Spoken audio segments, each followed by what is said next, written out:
Welcome everyone. আজকে আমরা দেখে নেব 2025 সালের উচ্চ মাধ্যমিক পরীক্ষার যে অফিসিয়াল ওএমআর সিটের স্পেসিমেন কপি রিসেন্টলি পর্ষদের ওয়েবসাইটে পাবলিশ হয়েছে সেটা কেমনভাবে ফিল আপ করতে হবে এবং কি কি নিয়ম তোমাদের মেনে চলতে হবে যাতে তোমরা নির্ভুলভাবে ওএমআর সিটটিকে ফিল আপ করতে পারো। তোমরা স্ক্রিনে যেই ওএমআর সিটটা দেখতে পাচ্ছ এটা কিন্তু তোমাদের অফিসিয়াল ওএমআর সিট, মানে এই ওএমআর সিটে কিন্তু তোমরা সেমিস্টার 3 এক্সামটি দেবে। এই ওএমআর সিটের সবার আগে দেখো রেজিস্ট্রেশন নাম্বার রয়েছে, এটা তোমরা তোমাদের অ্যাডমিট কার্ডে দেখতে পারবে। সেখান থেকে নাম্বারটা প্রথমে এই সাদা ঘরগুলো লিখে নিতে হবে, মানে 0, 1, 2, 3, 4 এইভাবে টোটাল সিরিজটা কিন্তু তোমাকে লিখে নিতে হবে। আর দিয়ে এই যে নাম্বারগুলো বসাচ্ছ সেই অনুযায়ী নিচের ঘরগুলো কিন্তু ভরাট করতে হবে। 0-র নিচে 0টাকে তুমি ফিল করলে, 1-এর নিচে 1টাকে ফিল আপ করলে, এইভাবে কিন্তু প্রত্যেকটা ঘরকে তোমাকে ফিল করতে হবে। আর ফিলটা কিন্তু পুরো যেন ভরাট থাকে, ঘরটা যেন ফাঁকা না চলে যায়, পুরো যেন ভর্তি করে ফিল আপ করবে। আর তেমনিভাবে রোল নাম্বারও তাই থাকবে। রোল এবং নাম্বার জেনারেলি মাধ্যমিকেও আলাদা করেই বসানো হতো, এখানেও তাই। রোল নাম্বারটা তুমি এখানে এই ঘরগুলোতে বসিয়ে নিলে আর নাম্বারটাও এখানে বসিয়ে নিয়ে সেই ঘরগুলোকে তোমরা ভরাট করে দিলে। কোয়েশ্চেন বুকলেট সিরিয়াল নাম্বার, এটা হচ্ছে যে কোয়েশ্চেন পেপারটা তোমরা পাবে সেটার একটা সিরিয়াল নাম্বার থাকবে, সেই সিরিয়াল নাম্বারটা তোমরা এখানে বসাবে। এখানে যা থাকবে হাইফেন দিয়ে বাকিটা, এবং সেই অনুযায়ী তোমরা নিচের ঘরগুলো কিন্তু ভরাট করে দেবে। এরপর 4 নম্বরে তোমরা দেখতে পাচ্ছ সাবজেক্ট রয়েছে। সাবজেক্ট এটা কিন্তু তোমরা লিখবে, এখানে কিন্তু কোনো এনকোড করার বা গোল ভরাট করার কোনো ব্যাপার নেই, এখানে কিন্তু তোমরা পুরো কথাই লিখবে। ইংলিশ সাবজেক্ট হলে ইংলিশটা কিন্তু পুরো লিখে রাখবে। জেনারেলি আই উড রেকমেন্ড এটা তোমরা অল ক্যাপসে মানে অল ক্যাপিটালে লেখো, তবে যিনি গার্ডে আসবেন তাকে একবার জিজ্ঞেস করে নেবে যে এই সাবজেক্টের নামটা বড় হাতে লিখবো নাকি নর্মাল হ্যান্ডরাইটিং মানে প্রথম অক্ষর বড় দিয়ে বাকি অক্ষরগুলো ছোট হাতে দেবো, একবার জেনে নিও।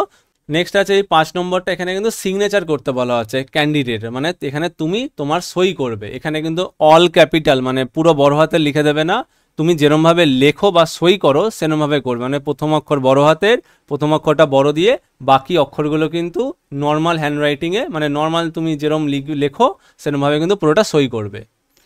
6-7 কিচ্ছু করবে না, যিনি গার্ডে আসবেন তিনি এই ঘরগুলোকে ফিল আপ করবেন।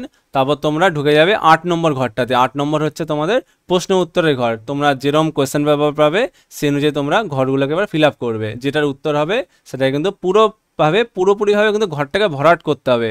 ঘরটার এমন না যে কোনো একটা অংশ ফাঁকা রয়ে গেল বা অর্ধেক ফিল আপ করে ছেড়ে দিলে সেগুলো কিন্তু গ্রান্ট হবে না, কোয়েশ্চেনটাকে কিন্তু ইনভ্যালিড ধরে নেবে সেগুলো।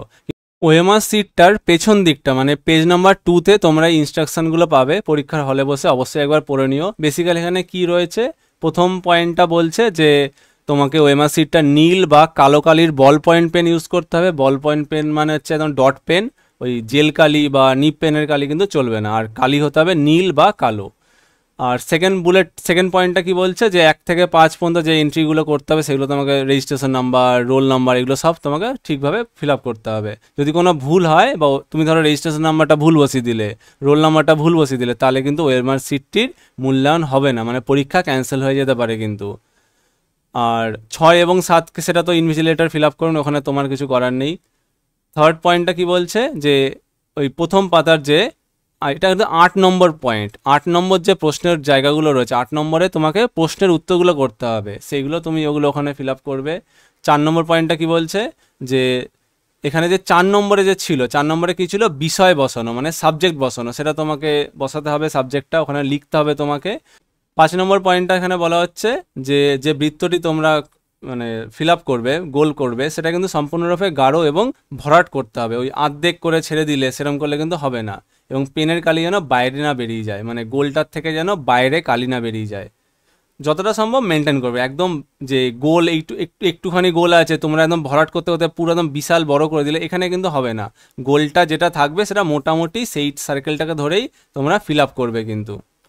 আর সেখানে কোনো পরিবর্তন, কাটাকাটি, ওভার রাইটিং বা মোছার কোনো অনুমতি নেই। ওই যদি কোনো গন্ডগোল হয়, ধরো কোনো একটা প্রশ্নের উত্তর লেখার সময় যদি কোনো সময় গোলটা করতে একটু গন্ডগোল হয়, সেটা কিন্তু কাটাকাটি করে ঘিজিমিজি করে দেবে না, ওটা ওরমই ছেড়ে দেবে।